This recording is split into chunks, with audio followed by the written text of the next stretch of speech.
চিন্তা নকৰিব আমি আছোঁ আপুনি কান্দিবলৈ মই আপোনাক মানা কৰিব নোৱাৰোঁ কিন্তু আপুনি শক্তিশালী মহিলা আপুনি শক্তিশালী হৈ থাকিব লাগিব আপুনি চিন্তা নকৰিব বাইদেউ আপুনি চিন্তা নকৰিব নাকান্দিব ৰাইজে আছে ৰাইজৰ লগত আছোঁ আৰু যিকেইদিন ভগৱানে জীয়াই ৰাখে দেহাটো সুস্থ কৰি ৰাখক সুস্থ হৈ থাকিব আপুনি চকু পানী মুচক আপুনি একো নাই জোনমণি য'ত আছে এতিয়া ভালে কুশলে আছে আৰু আপুনি যিখিনি কৰিব লাগিছে এগৰাকী মাতৃ হিচাপে আপুনি সকলোখিনি কৰিছে বাকী ঈশ্বৰ আছে নেদেখাজনে বিচাৰ কৰিব তেওঁৰ আদালত আটাইতকৈ ডাঙৰ আদালত আপুনি মনত ৰাখিব এইটো কথা এছাৰ জোনমণি ৰাভাৰ মৃত্যুৰ আজি এটা বছৰ 2023 বৰ্ষৰ 15 মেৰ নিশা 1:45 সংঘটিত হৈছিল এটা দুৰ্ঘটনা জখলাবন্ধা আৰক্ষী থানা এলেকাধীন সৰু ভুগিয়াত ঘটিছিল দুৰ্ঘটনাটো জখলাবন্ধা আৰক্ষী থানাত ৰুজু হৈছিল দুটাকৈ গোচৰ থানাৰ ভাৰপ্ৰাপ্ত আৰক্ষী বিষয়াই তৰিছিল দুৰ্ঘটনাৰ গোচৰ আৰক্ষী বিষয়া পৱন কলিতাই 84/23 নম্বৰত গোচৰ ৰুজু কৰিছিল জোনমণি ৰাভাক হত্যা কৰা বুলি আনটো গোচৰ তৰিছিল মাতৃয়ে 87/23 নম্বৰত ৰুজু হৈছিল মাতৃ সৌমিত্ৰা ৰাভাই তৰা গোচৰটো দুইটা গোচৰ তদন্ত কৰিবলৈ প্ৰথমে আহিছিল চিআইডি পৰৱৰ্তী সময়ত চিবিআই কৰ্পণ কৰা হৈছিল তদন্তৰ ভাৰ আৰু দুইটা গোচৰৰ চূড়ান্ত প্ৰতিবেদন আদালতত দাখিল কৰিলে ইতিমধ্যে চিবিআই গোচৰ চলাই নিয়াত অসুবিধাৰ বাবে মাতৃয়ে প্ৰত্যাহাৰ কৰিলে হত্যাৰ গোচৰ 4 এপ্ৰিল তাৰিখে গোচৰকাৰীয়ে মানি ল'লে চিবিআইৰ চূড়ান্ত প্ৰতিবেদন কলিয়াবৰ ন্যায়িক আদালতত জনালে চিবিআইৰ প্ৰতিবেদনত তেওঁলোকৰ আপত্তি নাই হত্যাৰ গোচৰত চিবিআই লাভ নকৰিলে কোনো সাক্ষ্য প্ৰমাণ সেয়েহে চাৰ্জশ্বিটৰ পৰিৱৰ্তে ফাইনেল ৰিপোৰ্ট অৰ্থাৎ চূড়ান্ত প্ৰতিবেদন দাখিল কৰা হ'ল আদালতত জোনমণি ৰাভাই নিজৰ বাহনেৰে ভুল দিশেৰে অহা বুলি প্ৰমাণ হ'ল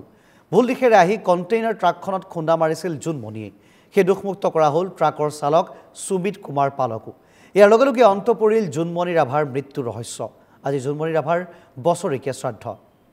মৃতকৰ সদগতিৰ বাবে আজি জোনমণিৰ ঘৰত চলিছে পূজা অৰ্চনা প্ৰাৰ্থনা আমি দৃশ্যাংশ দেখুৱাইছোঁ এনেধৰণে জোনমণিৰ ফটোত মাল্যাৰ্পণ কৰা হৈছে সন্মুখত জ্বলি আছে ধূপ দীপ নৈবেদ্য আৰু সন্মুখত মাতৃয়ে এগছি বন্তি জ্বলাইছে এক শোকাকুল পৰিৱেশে বিৰাজ কৰিছে আৰু দেখিবলৈ পোৱা গৈছে এটা বছৰ যেহেতু সম্পূৰ্ণ হ'ল জোনমণি ৰাভাৰ মৃত্যুৰ আৰু সেই ৰহস্যজনক মৃত্যুৰ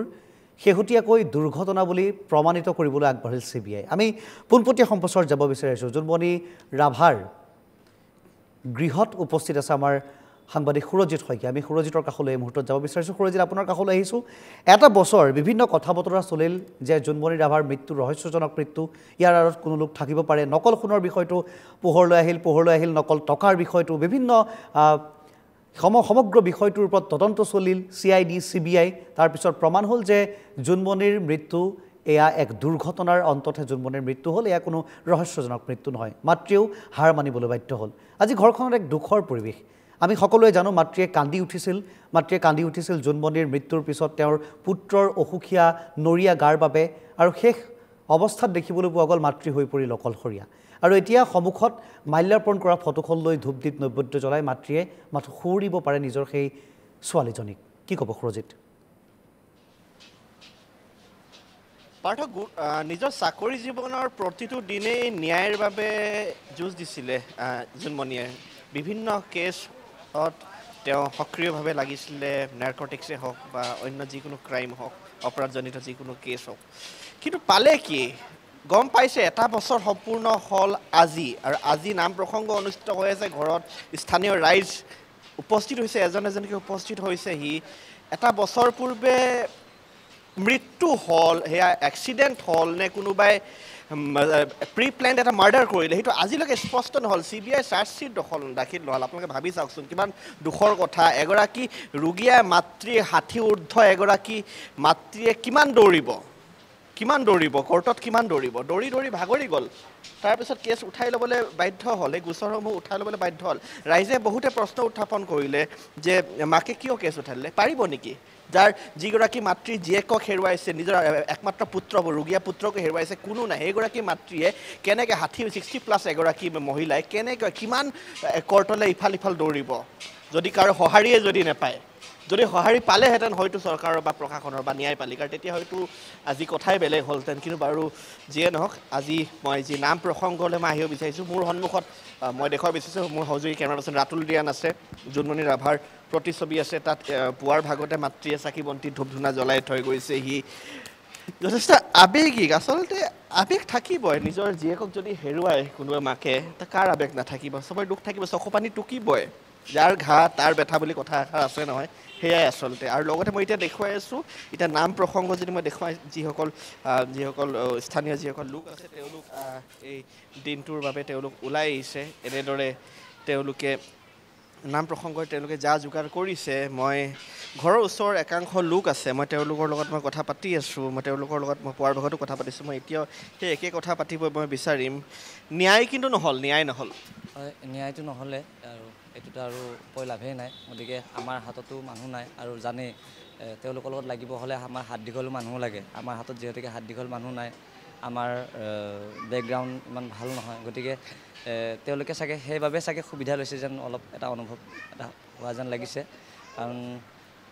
জানে আমাৰ মানুহখিনি খুব সহজ সৰল আৰু সাধাৰণ মানুহ তেওঁলোকে চাগে ভাবিছে মানুহখিনি সাধাৰণ মানুহ আৰু যি হয় তাকেই হয় তেনেকুৱাই বুলি তেনেকৈ বুলি চাগে সামৰি থ'লে সেই তাৰ বাবে জোনমণিৰ মাতৃ আছে মোৰ সৈতে বাইদেউ আজিৰ দিনটোত আপোনাক সমবেদনা মই জ্ঞাপন কৰিছোঁ যথেষ্ট দুখ আমাৰ দুখ আছে কিন্তু আমাতকৈ বহু পৰিমাণে দুখ আপোনাৰ বহুত বেছি মাকৰ যিটো দুখ তাৰ লগত কম্পেৰিজন নহয় বাৰু কিন্তু আপুনিও ভাগৰি পৰিলে এটা সময়ত আপুনি গোচৰসমূহ আপুনি উঠাই ল'বলৈ বাধ্য হ'ল কাৰণ কিমান দৌৰিব অকলে অকলে দৌৰাটো সম্ভৱ নহয় আজিৰ দিনটো ন্যায় যিখিনি নীতি নিয়ম অনুসৰি যিটো ন্যায় নাম প্ৰসংগ কৰিব লাগে গোটেইখিনি আপুনি কৰিছে স্থানীয় ৰাইজ সকলো আহিছে আজিৰ দিনটো কেনেদৰে সোঁৱৰে ভগৱানৰ ওচৰত প্ৰাৰ্থনা কৰিছোঁ আজিৰ দিনটো ভালে কুশলে যাতে ভকতসকলক নাম প্ৰসংগ কৰিবলৈ মাতিছোঁ তেওঁৰ নামত জোনমণিৰ নামত ঈশ্বৰে যাতে সকলোকে মংগল কৰে আৰু ভকতসকলকো সুস্থ কৰি দিনটো নাম প্ৰসংগ কৰি ঘৰা ঘৰি হ'বলৈ আশীৰ্বাদ কৰে সেইটোৱে ভগৱানৰ ওচৰত প্ৰাৰ্থনা খুজিছোঁ বাবা আৰু যিবোৰ মোৰ ঘৰত আহে দৰ্শক ভকত মানে যিগিলা নিমন্ত্ৰণ কৰিছোঁ সেইখিনিও যাতে ভাল কৰি খাই বৈ সুস্থ হৈ মোৰ ঘৰৰ পৰা বিদায় দিব পাৰোঁ এইটো ভগৱানৰ ওচৰত প্ৰাৰ্থনা খুজিছোঁ আৰু ছাতি বন্তি দিছোঁ তেওঁৰ নামত জোনমণিৰো সদগতি লওক বুলি তেওঁক আশীৰ্বাদ খুজিছোঁ যাতে জোনমণি আৰু মই যিখিনি দিব নোৱাৰিলোঁ তাইক সেইখিনি যাতে ক'ৰবাত কিবা পুনৰ নৰমনিচৰ জন্ম লৈ যাতে মাক হিচাপে বহুত কৰিলে আশা কৰিছোঁ ঈশ্বৰৰ ওচৰত আপুনি নাকান্দিব আমি আছোঁ আপোনাৰ লগত আপুনি একদম নাকান্দিব একো নাই আজি আছে মানুহ কালি নাই কিন্তু তাতকৈ ডাঙৰ কথা হ'ল আপুনি এঘৰি আপুনি যুঁজ দিলে অকলশৰীয়া মহিলা হিচাপে আপুনি মই বুজি পাইছোঁ আজিৰ দিনটো আপোনাৰ বাবে বহুত আৱেগিক যথেষ্ট দুখৰ আমি আৱেগিক হৈ পৰিছোঁ কিন্তু আছে ঘৰৰ ওচৰ ভাইটিহঁতো আছে আমিও আছোঁ সকলো আছে চিন্তা নকৰিব আমি আছোঁ আপুনি কান্দিবলৈ মই আপোনাক মানা কৰিব নোৱাৰোঁ কিন্তু আপুনি শক্তিশালী মহিলা আপুনি শক্তিশালী হৈ থাকিব লাগিব আপুনি চিন্তা নকৰিব বাইদেউ আপুনি চিন্তা নকৰিব ৰাইজে আছে ৰাইজৰ লগত আছোঁ আৰু যিকেইদিন ভগৱানে জীয়াই ৰাখে দেহাটো সুস্থ কৰি ৰাখক সুস্থ হৈ থাকিব আপুনি চকু পানী মুচক আপুনি একো নাই জোনমণি য'ত আছে এতিয়া ভালে কুশলে আছে আৰু আপুনি যিখিনি কৰিব লাগিছে এগৰাকী মাতৃ হিচাপে আপুনি সকলোখিনি কৰিছে বাকী ঈশ্বৰ আছে নেদেখাজনে বিচাৰ কৰিব তেওঁৰ আদালত আটাইতকৈ ডাঙৰ আদালত আপুনি মনত ৰাখিব এইটো কথা সৰজিৎ মই আপোনাৰ কাষলৈ এটা কথা উনুকিয়াবলৈ আহিব বিচাৰিছোঁ এই মুহূৰ্তত সৰজিৎ আপুনি যদি শুনি আছে আপুনি যদি মন কৰে জোনমণি ৰাভাৰ মাতৃ সেইগৰাকী সৌমিত্ৰ ৰাভা তেওঁ গোচৰটোৰ কথা ক'বলৈ এৰি দিছে তেওঁ ন্যায়ৰ কথা ক'বলৈ এৰি দিছে তেওঁৰ নিজৰ মৃত্যু হোৱা জীয়ৰীৰ বাবে যিখিনি ন্যায় পাব লাগে ন্যায্য প্ৰাপ্তি আছে সেইখিনিৰ কথা ক'বলৈ এৰি দিছে আপুনি যদি মন কৰে সেইগৰাকী সৌমিত্ৰ ৰাভাৰে অকলে যুঁজ দিছিল নিজৰ ৰুগীয়া পুত্ৰক ঘৰত শুৱাই তেওঁ জোনমণিৰ ন্যায়ৰ বাবে অকলে যুঁজ দিছিল দীঘলীয়া এজাহাৰ লিখিছিল সেই এজাহাৰ আমি এন কে টিভিৰ দৰ্শকৰ বাবে পাঠ কৰি শুনাইছিলোঁ আৰু তাৰ পিছত জোনমণি ৰাভাৰ মাতৃ আদালতে দৌৰি আৰক্ষীৰ কাষে কাষে দৌৰি যি ন্যায় বিচাৰিছিল সেই ন্যায় তেওঁ অকলে বিচাৰিবলৈ সামৰ্থ্য নহ'ল গতিকে সৰজিৎ প্ৰশ্ন উঠে ভাৰতীয় ন্যায় ব্যৱস্থাটো প্ৰকৃততে দুৰ্বল নেকি প্ৰশ্ন উঠে সেইগৰাকী মাতৃ যিগৰাকী মাতৃয়ে নিজৰ এগৰাকী গাভৰু ছোৱালী বুলি ক'লেও অত্যুক্তি কৰা নহ'ব গাভৰু ছোৱালীৰ মৃত্যুৰ পিছত এতিয়া কেৱল শোক কৰিছে তেওঁ ন্যায়ৰ কথা কোৱা নাই তেওঁ গোচৰৰ কথা কোৱা নাই তেওঁ সাংবিধানিক ব্যৱস্থাৰ কথা কোৱা নাই তেওঁ আদালতৰ কথা কোৱা নাই আৰক্ষীৰ কথা কোৱা নাই উচ্চ পদস্থ বিষয়াৰ কথা কোৱা নাই গতিকে এনেদৰে মানুহবোৰ যদি ভাগি পৰে বিশেষকৈ এইগৰাকী মাতৃ তেন্তে এগৰাকী আৰক্ষী বিষয়াৰ মৃত্যুৰ পিছত যদি কোনো ধৰণৰ তেওঁলোকে ন্যায়ৰ অপেক্ষাত থাকিব নোৱাৰে সাধাৰণ লোকৰ ক্ষেত্ৰত কি হ'ব পাৰে সৰজিৎ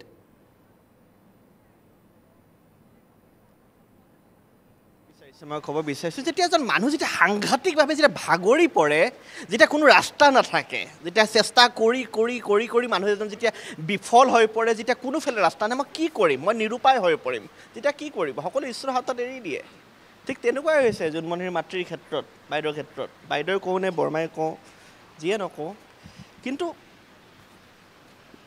ভাগৰি পৰে এটা সময়ত মানুহে ভাগৰি পৰে মই সেইটোৱে কৈছোঁ মই ন্যায়পালিকাৰ কথাও মই আজি ক'ব নিবিচাৰোঁ মই গোচৰকেইটা কথাও মই ক'ব নিবিচাৰোঁ আজি মই ক'ব বিচাৰিছোঁ এগৰাকী অসহায় মাতৃয়ে যিগৰাকী মাতৃৰ পুত্ৰ কিন্তু ৰোগীয়া আছিলে জীয়ৰীগৰাকী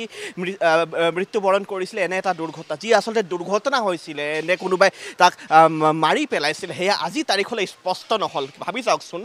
দেশৰ সৰ্ববৃহৎ এখন গণতান্ত্ৰিক দেশত আমি বসবাস কৰি আছোঁ তাৰ পাছতো ইমান ডাঙৰ এটা হাই প্ৰফাইল এটা কেছ এটা আজিলৈকে কিন্তু তাৰ কোনো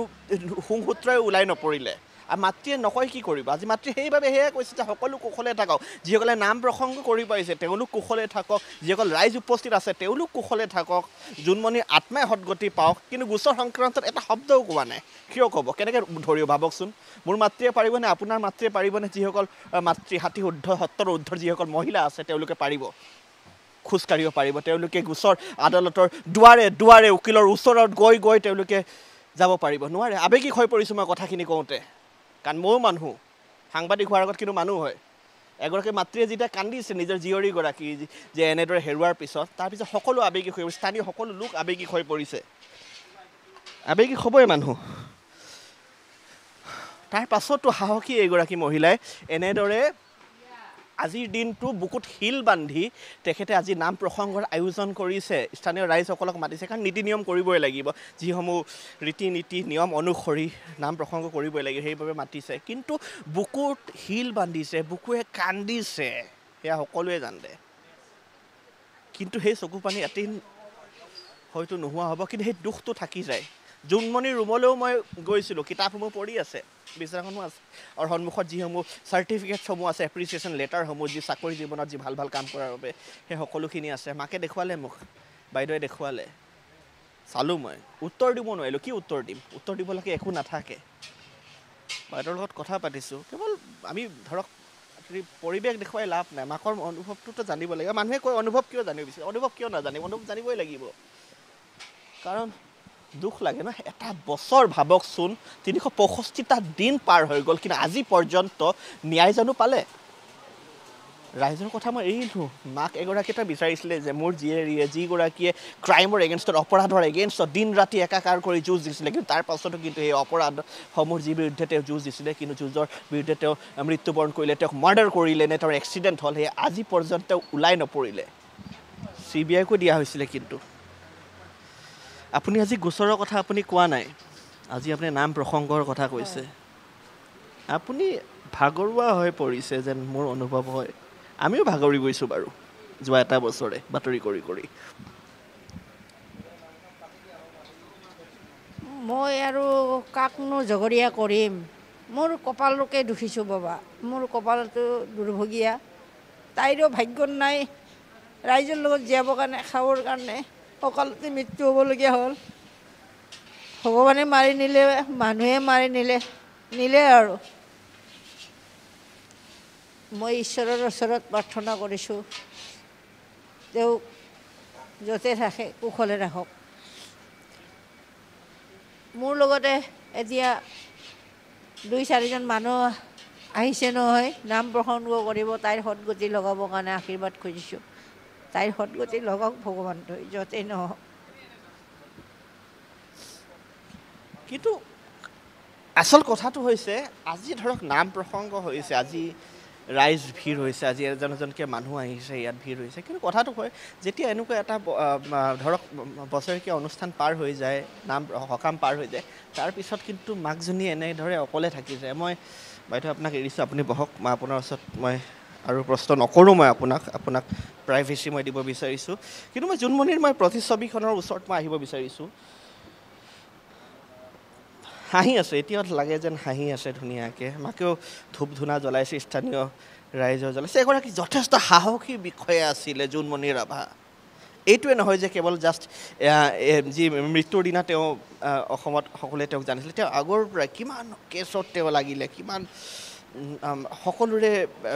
যিমান অপৰাধজনিত যিমান কেছ আছিলে সেই কেছসমূহ তেওঁ কিমান ছল্ভ কৰিলে, কিমান ডাঙৰ ডাঙৰ ক্ৰিমিনেলছ তেওঁ ধৰিলে, ড্ৰাগছৰ বিৰুদ্ধে তেওঁ অভিযান চলাইছিলে, অন্য বহু অভিযান তেওঁ চলিছে, দৌৰি দৌৰি ধৰিছিলে কিমান ক্ৰিমিনেলছক, এয়া আমি সকলো দেখা পাইছিলোঁ। কিন্তু আজি যিগৰাকী জোনমণি হয়তো আজি ক'ৰবাত প্ৰমোশ্যন লৈ থাকিব লাগিছিলে, সেই জোনমণি ৰাভা আজি কিন্তু আমাৰ মাজত নাই। আৰু আজি আমি হয়তো এনেদৰে আচলতে এটা নাম প্ৰসংগ ধৰক আমি ইয়াত যি দেখুৱাই আছোঁ আজিৰ দিনটোত যিটো নাম প্ৰসংগ হৈ আছে, কিন্তু ইয়াত যিসকল লোক আছে কোনো কিন্তু এটা মানে মই ক'বলৈ শব্দত মই প্ৰকাশ কৰিব পৰা নাই যে এজন আদহীয়া ব্যক্তি যেতিয়া মৃত্যুবৰণ কৰে বা এজন আদহীয়া ব্যক্তিৰ যেতিয়া মৃত্যু হয় তেতিয়া এটা সুখ মনেৰে সকলো আহে, কিন্তু এগৰাকী গাভৰু ছোৱালী যেতিয়া এনেদৰে ঢুকায় তেতিয়া কাৰো কোনো ভাল মনেৰে আহিব নিবিচাৰে, সকলোৰে মনবোৰ উদাস হৈ থাকে। আজি উদাসীন হৈ পৰিছে সকলো, আপোনালোকো উদাসীন, আমিও উদাসীন। কাৰণ বহুত আপোনালোকে আশা কৰিছিলে, কিন্তু আপোনালোকে আশা কৰিছিলে, সংবাদ মাধ্যমে আশা কৰিছিলে, সৰ্বসাধাৰণ জনতাই আশা কৰিছিলে যে ন্যায় পাব,